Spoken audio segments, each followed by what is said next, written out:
रहमानिर्रहीम। सबसे पहले हम लोग आई करें तो सबसे पहले हमें पता होना चाहिए आई की 3 लेयर्स है। Number 1 is the fibrous layer यानी fibrous coat, 2 is the vascular layer and number 3 is the sensory layer.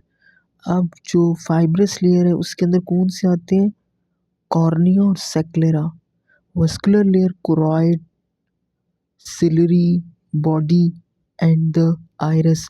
और जो इनर न्यूरल लेयर है उसके अंदर आता है हमारे पास रेटिना। इस डायग्राम को भी देख लें, ये कॉर्निया है, ये सेक्लेरा है।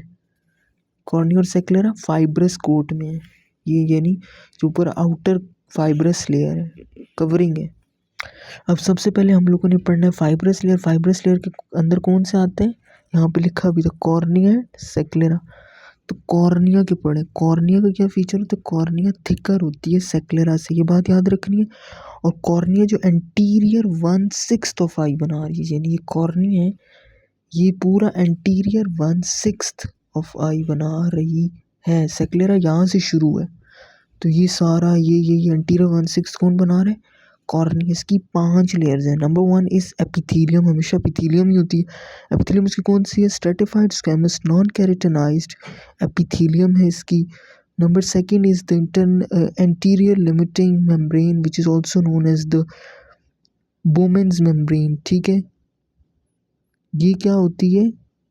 It is a basement membrane corneal epithelium के नीचे होती है। 3 is the thick propria thick stroma which is also known as substantial propria. चौथी जो होती है वो हमारे पास होती है डेस्मेंट मेम्ब्रेन या पोस्टीरियर लिमिटिंग मेम्ब्रेन, जो कि एक्ट करती है as a basement membrane of endothelium. और नीचे सबसे आखिर में एंडोथेलियम होती है, यानी जो सिंपल स्क्वैमस होती है हमारे पास। ठीक है, ये बात बहुत इंपॉर्टेंट है कि स्ट्रोमा होता है ये, क्योंकि हमने पढ़ा है ना कॉर्निया थिक होता है। कॉर्निया थिक क्यों होता है?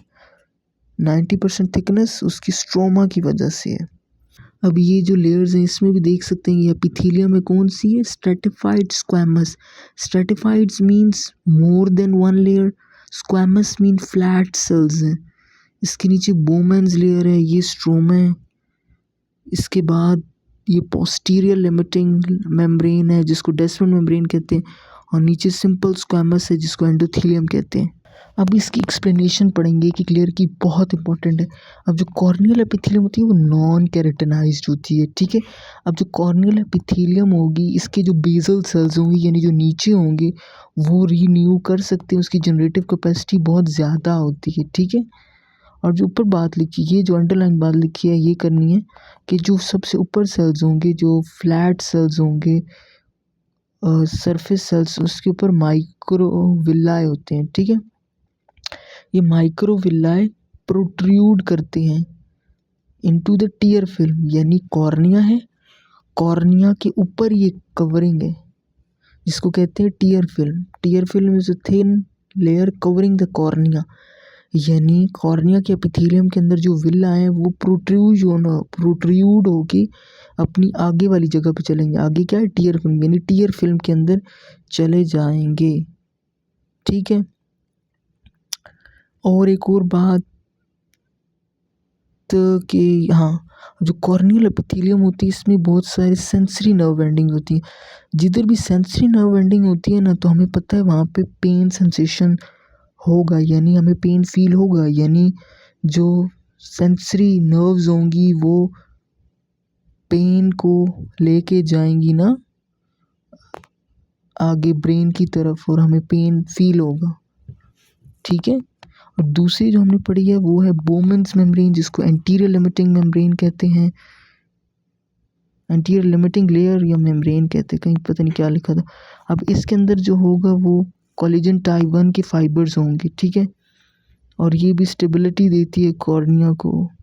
ठीक है, और इन्फेक्शन से बचाती है। एक इम्पॉर्टेंट बात, डू नॉट रीजनरेट, यानी बेसमेंट मेम्ब्रेन जो है, जो एपिथेलियम की बेसमेंट मेम्ब्रेन है जिसको कहते हैं एंटीरियर लिमिटिंग मेम्ब्रेन, या हम लोग जिसके कहते हैं बोमेन्स मेम्ब्रेन, ये रीजनरेट नहीं करती। इसके बाद होता है स्ट्रोमा। स्ट्रोमा कहते हैं सब्सटेंशियल प्रोप्रिया, 90% कॉर्निया थिकनेस देता है स्ट्रोमा। ठीक है, अब स्ट्रोमा की क्या स्पेशलाइज्ड फीचर है कि इसके अंदर जो 60 लेयर्स होती हैं पैरेलल कोलेजन फाइबर्स की, यानी जो कोलेजन फाइबर्स होती हैं वो पैरेलली अरेंज्ड हुए होते हैं राइट एंगल पे, और ये क्या बनाते हैं, ऑर्थोगोनल पैटर्न बना देते हैं कोलेजन फाइबर्स का।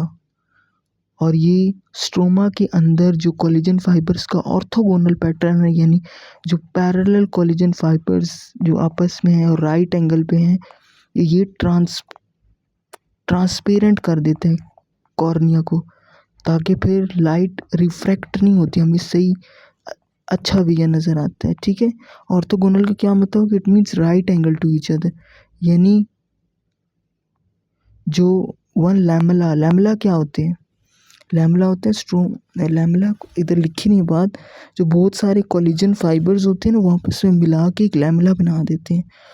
तो एक लैमेला उस एक डायरेक्शन में होगा, दूसरा वाला उसके परपेंडिकुलर डायरेक्शन में होगा, तो फिर ये जो अरेंज होंगे कोलेजन बंडल्स राइट एंगल की बेस पे अरेंज होंगे। ठीक है, और इसके बाद हमारे पास यहाँ पे स्ट्रोमा के अंदर केराटोसाइट्स भी होंगे। ठीक है, लैमेला क्या है, extensions of the fibroblast cells called the keratocytes. ठीक है, और इस स्ट्रोमा के अंदर गैग्स होते हैं, गैग्स हमने पढ़े थे, chondroitin sulphate, heparin sulphate, hyaluronic acid, ये क्या करते हैं, वाटर को अट्रैक्ट करते हैं। ठीक है, तो स्ट्रोमा के अंदर हो जाता है वाटर इकट्ठा, ये बहुत ज़रूरी बात है, स्ट्रोमा के अंदर वाटर होगा। अब ग्राउंड सब्सटेंसेस, ये केराटिन सल्फेट, ये सारे होते हैं, ये अट्रैक्ट करते हैं वाटर को, और पानी होता है। ठीक है, और एक और इम्पोर्टेंस है, पानी तो होगा, और ये जो कोलेजन फाइबर्स होंगे ना, उनके दरमियान स्पेसिंग भी करता है, यानी ये जो गैग्स होंगे ये स्पेस भी क्रिएट करेंगे। ठीक है, कोलेजन फाइबर्स के दरमियान, बल्कि बात मैंने लिखी हुई भी थी, lamella bundles of collagen fiber और tear film thin covering outer to the sclera, यानी कॉर्निया, सॉरी। स्ट्रोमा यानी सब्सटेंशियल प्रॉपर्टी कर लिया, उसके बाद होती है हमारे पास बेसमेंट मेम्ब्रेन, जिसको कहते हैं हम लोग डेस्मेंट मेम्ब्रेन, यानी द डेस्मेंट मेम्ब्रेन या पोस्टीरियर लिमिटिंग मेम्ब्रेन। ठीक है, डेस्मेंट मेम्ब्रेन होती है, ये क्या करती है, ये इट्स यानी डेस्मेंट मेम्ब्रेन होती है, बेसमेंट मेम्ब्रेन ही होती है ना, जो कि जो एंडोथीलियम होती है उसके लिए एक बेसमेंट मेम्ब्रेन होती है। ठीक है, इसमें जो सेल्स होते हैं सिंपल स्क्वैमस एंडोथीलियल सेल्स होते हैं, सिंपल स्क्वैमस एपिथेलियल सेल्स होते हैं, जो एंडोथीलियम होती है ये क्या करती है, मेंटेन करके रखती है बेसमेंट मेम्ब्रेन को। यानी जो एंडोथीलियम के जो सेल्स कौन से होते हैं, सिंपल स्क्वैमस सेल्स, यानी एंडोथीलियम के जो सेल्स होते हैं वहाँ पे सोडियम पोटेशियम एटीपीज पंप होते हैं बेसोलेटरल मेम्ब्रेन में एंडोथीलियल सेल्स की, और उसका क्या काम होता है कि ये 3 सोडियम आउट 2 पोटेशियम इन, 3 सोडियम आउट 2 पोटेशियम इन, यही पंप का काम होता है ना, यानी 3 सोडियम बाहर जा रहे हैं, जब सोडियम बाहर जा रहे हैं तो बाइकार्बोनेट आयंस भी बाहर जाते हैं, तो वाटर भी जाएगा बाहर।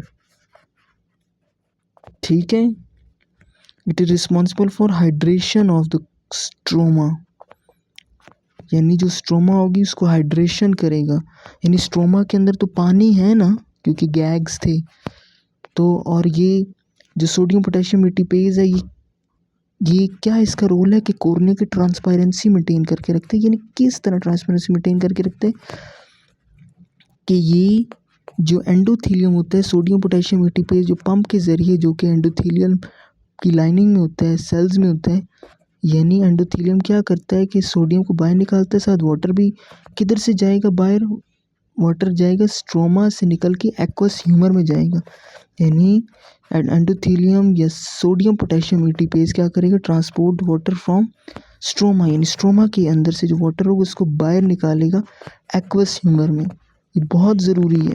इसी की वजह से कॉर्निया की ट्रांसपेरेंसी मेंटेन रहती है ना, 3 जब चीज़ों से उसकी ट्रांसपेरेंसी मेंटेन रहती है, एक होती है ए वस्कुलर है, दूसरा है सोडियम पोटेशियम एटीपेज पंप, और तीसरा जो है वो है स्ट्रोमा में जो कोलेजन फाइबर्स होते हैं वो अरेंज होते हैं parallel arrange at parallel at right angle to each other. ठीक है, अब दूसरी जो बात है फाइब्रस लेयर में, दूसरी आती है सेक्लेरा। सेक्लेरा जो होती है वो वाइट और ओपेक होती है। हमारा आई का जो वाइट पार्ट होगा तो उसको कहेंगे सेक्लेरा। अब ये ओपेक क्यों है? सेक्लेरा की जो लेयर, 3 लेयर्स होती हैं, ठीक है। Sclera, episclera tissue, sclera proper, number 3 is the suprachoroidal membrane और द लैमिना फस्का। ठीक है, एपिस्क्लेरल टिश्यू के अंदर collagen fibre, elastic fibres, connective tissue होगा।